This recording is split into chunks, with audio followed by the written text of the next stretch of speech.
Ouvrons notre Bible au livre d'Ecclésiaste, chapitre 2. Ecclésiaste 2. Plaisirs et richesses finissent en fumée. Plaisirs et richesses finissent en fumée. Ecclésiaste 2, versets 1 à 11. La vanité et la vexation de la joie, du plaisir sensuel, de la richesse et de la pompe. Versets 1 à 8. Les activités du prédicateur étaient plus grandes que celles de quiconque autour de lui, mais il ne laisse pas le lecteur deviner les conclusions de sa quête. Ses poursuites s'avèrent également dépourvues de sens. Parmi les façons dont il poursuit le sens dans le plaisir, il y a boire et s'engager dans la folie, construire des manoirs et des expansions de terre, employer des domestiques, accumuler des troupeaux et des trésors, jouir des chanteurs et d'un harem. Un harem est une horde d'épouses et de concubines. Versets 9 à 11. Les poursuites du prédicateur étaient plus grandes que celles de quiconque autour de lui, mais il était capable de maintenir sa sagesse tout le temps, puisque les plaisirs faisaient partie de sa plus grande quête du sens de la vie. Dans sa recherche des plaisirs mondains, il ne se retenait pas de tout ce qu'il désirait, mais c'était en vain, car il arrivait à la même conclusion, que ses recherches de plaisir n'avaient aucun sens, étaient sans profit. Salomon trouva bientôt l'amusement et le plaisir comme étant vanité. Pourquoi le divertissement bruyant et tape à l'œil rend-il une personne heureuse? Les multiples dispositifs du cœur de l'homme pour se satisfaire du monde et pour passer d'une chose à une autre sont comme l'agitation d'un homme en proie à la fièvre.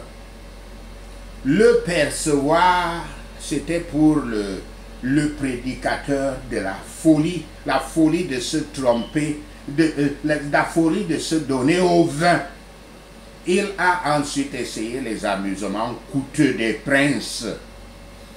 Les pauvres, quand ils lisent une telle description, sont prêts à ressentir le mécontentement. Mais le remède contre tous ces sentiments est dans l'estimation de tout cela par le propriétaire lui-même, celui qui est propriétaire de tels sentiments.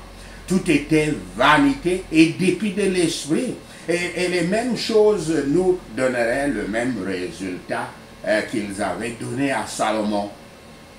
Ayant de la nourriture et des vêtements, nous sommes contents de ceci. Sa sagesse est restée avec lui, ce qui est une compréhension forte, avec une grande connaissance humaine. Mais chaque plaisir terrestre, lorsqu'il n'est pas connecté avec de meilleures bénédictions, laisse l'esprit aussi avide. Aussi avide. L'esprit s'entend ici le modèle de pensée, le cœur, comme cela est aussi par ailleurs. Tout ceci laisse l'esprit, laisse les pensées aussi avides et insatisfaits qu'avant. Le bonheur ne vient pas de la situation dans laquelle nous sommes placés. Ce n'est que par Yahshua HaMashiach que la bénédiction finale peut être atteinte. Ecclésiaste 2, versets 12 à 17. La sagesse humaine est insuffisante. versets 12 à 16. Non seulement le sage et l'insensé affrontent le même sort, mais leur mort les rend une seule et même chose, leur donne une seule et même chose. Oubliez, l'oubli. De telles pensées futiles laissent l'auteur haïr tout ce pourquoi il a travaillé dans la vie.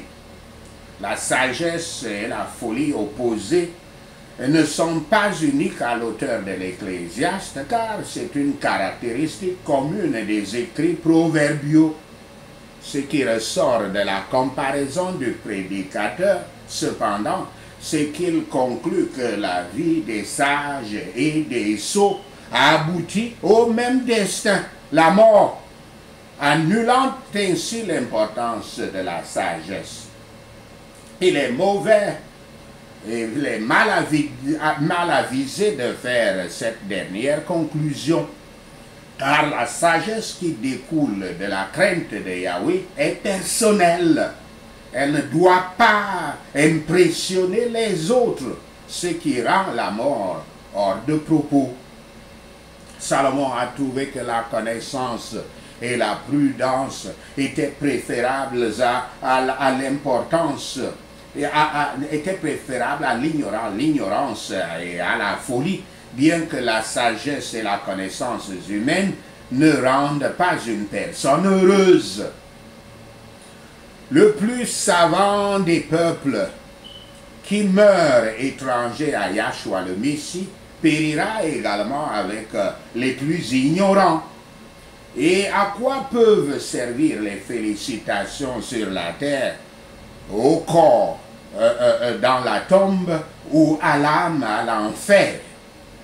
Et les esprits des personnes justes rendues parfaites ne peuvent pas les vouloir de telles félicitations.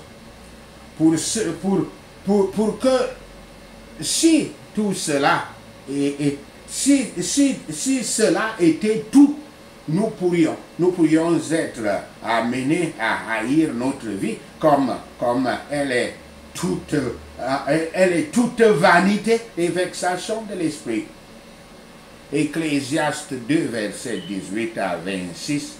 Ce monde doit être utilisé selon la volonté de Yahweh. Versets 17 à 23. La pensée que le travail pourrait donner un semblant de sens est rejetée par le fait que dans la mort, le travail d'une vie personnelle sera transmis à quelqu'un d'autre. Cependant, le prédicateur ne s'arrête pas seulement avec la conclusion que le travail est rendu futile dans la mort. Parce que son travail n'a pas de valeur durable, toute la douleur, le labeur et les insomnies actuelles qu'il crée sont aussi futiles.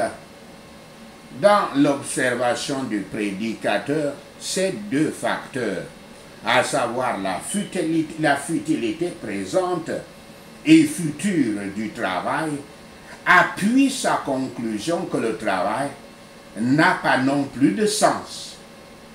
Verset 26. Il appartient à Yahweh de déterminer qui aura la capacité de jouir des petits plaisirs de la vie. Mais le prédicateur trouve même ces plaisirs de Yahweh sans satisfaction dans le grand plan des choses, la grande vue des choses. Nos cœurs sont très réticents à quitter leurs attentes, à laisser tomber leurs attentes de grandes choses de la création. Mais Salomon est venu à ceci, il est arrivé à cette conclusion après une longue observation. Le monde est une vallée de larmes, même pour ceux qui en ont besoin. Voyez quels imbéciles sont ceux qui se font décorver d'une sorte d'esclave ouvrier au monde, qui ne donne à l'homme rien de mieux que la substance du corps, ce qu'il faut pour nourrir le corps. Et le mieux qu'il peut atteindre à cet égard est de s'autoriser un usage sobre et joyeux selon son rang et son état. Mais nous devons jouir du bien dans notre travail. Nous devons utiliser ces choses pour nous rendre diligents et joyeux dans les affaires mondaines. Et c'est le cadeau de Yahweh. Les richesses sont une bénédiction ou une malédiction pour une personne selon qu'elle a ou n'a pas un cœur pour en faire un bon usage. Pour ceux qui sont acceptés de Yahweh, il donne de la joie et de la satisfaction dans la connaissance et l'amour de lui-même. Mais il attribue aux pécheurs le travail, le chagrin, la vanité et la vexation en cherchant une portion, une portion mondaine qui cependant va ensuite tomber dans de meilleures mains. Que le pécheur considère sérieusement sa fin. Chercher une part durable dans l'amour de Yahshua et les bénédictions qu'il confère est le seul moyen pour la vérité et le bonheur satisfaisant même dans le monde présent. Sachez ceci, et l'Éternel Yahweh vous bénira. Redisons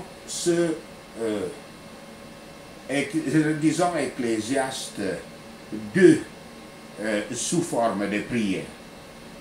Je me suis dit, je vais me tester avec le plaisir pour découvrir ce qui est bien. Mais cela s'est aussi avéré sans signification au nom de Yahshua le Messie. Le rire est une folie. Et que fait le plaisir au nom de Yahshua le Messie? En voulant voir ce qu'il y avait de bon à faire sous les cieux pendant les quelques jours de leur vie, je me réjouissais dans l'alcool et embrassais la folie, et je n'ai trouvé que le vide au nom de Yahshua le Messie. Entreprendre de grands projets, construire des maisons pour vous-même et planter des vignes, faire des jardins et des parcs, et y planter toutes sortes d'arbres fruitiers, mais tout cela est la poursuite du vent. Faire des réservoirs au bosquet d'arbres florissants, mais tout cela est la poursuite du vent, au nom de Yahshua le Messie. Recruter des employés, acheter des serviteurs masculins et féminins et avoir d'autres servants qui sont nés dans votre maison, mais tout cela est la poursuite du vent, au nom de Yahshua le Messie. Posséder plus de troupeaux que quiconque, amasser de l'or, de l'argent et de l'or pour vous-même et le trésor des rois et des provinces. Mais tout cela est de la poursuite du vent, au nom de Yahshua le Messie. Acquérir des chanteurs mâles et femelles, tous les délices de votre cœur, mais tout cela est la poursuite du vent, au nom de Yahshua le Messie. Constituer un harem, une horde de femmes et de maris ou de copines et copains pour vos plaisirs, mais tout cela est de la poursuite du vent, au nom de Yahshua le Messie. Devenir le plus grand de loin que quiconque dans le monde, mais tout cela n'a pas de sens, au nom de Yahshua le Messie. Je ne refuse pas ce que... ne te refuse pas ce que tes yeux ont vu, ne refuse ton cœur aucun plaisir, mais tout cela n'a pas de sens, au nom de Yahshua le Messie. Mon cœur peut prendre plaisir dans tout mon travail, ceci étant vu comme récompense pour toutes mes douleurs. Mais rien n'est gagné sous le soleil au nom de Yahshua le Messie. La sagesse et la folie sont dénuées de sens au nom de Yahshua le Messie. Que peuvent faire de plus les successeurs, plus que ce que les riches ont déjà fait au nom de Yahshua le Messie? La sagesse vaut mieux que la folie, tout comme la lumière vaut mieux que l'obscurité au nom de Yahshua le Messie.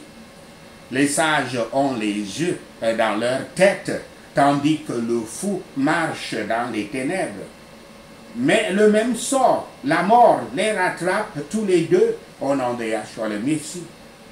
Le sort du fou m'atteindra aussi. Que puis-je gagner en étant sage? Je vois cela aussi n'a pas de sens au nom de Yahshua le Messie. Car le sage comme le fou ne sera plus commémoré longtemps. Comme le fou, le sage aussi doit mourir au nom de Yahshua le Messie.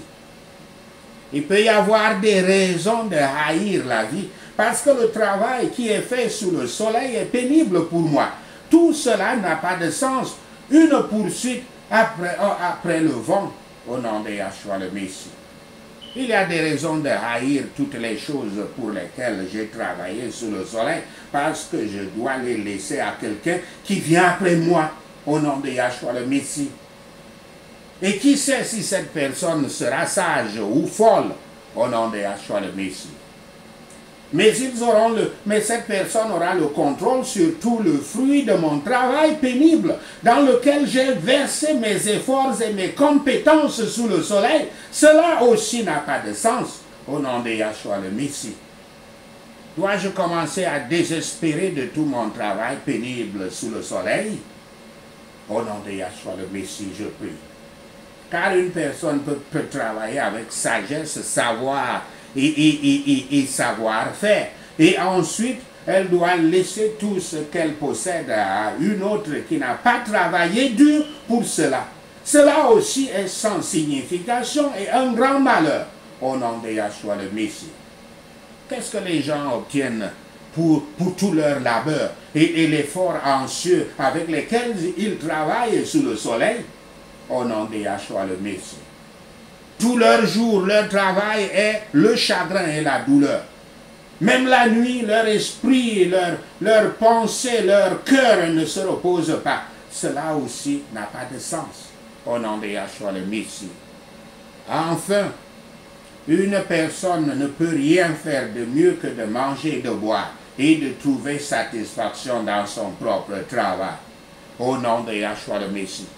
Mais aussi, je le vois, cela vient de la main de Yahweh, car sans lui, qui peut manger et trouver du plaisir au nom de Yahshua le Messie.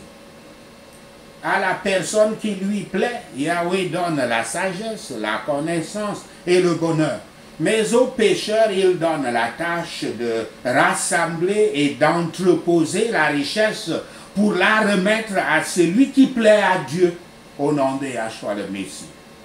Cela aussi n'a pas de sens, une chasse au vent. Merci Seigneur d'avoir entendu nos prières. Merci Père Yahweh pour tes réponses à nos prières. Seigneur, nous te rendons gloire, nous te louons, nous t'adorons, nous bénissons ton Saint-Nom. Au nom de Yahshua le Messie, nous prions. Amen. Hallelujah.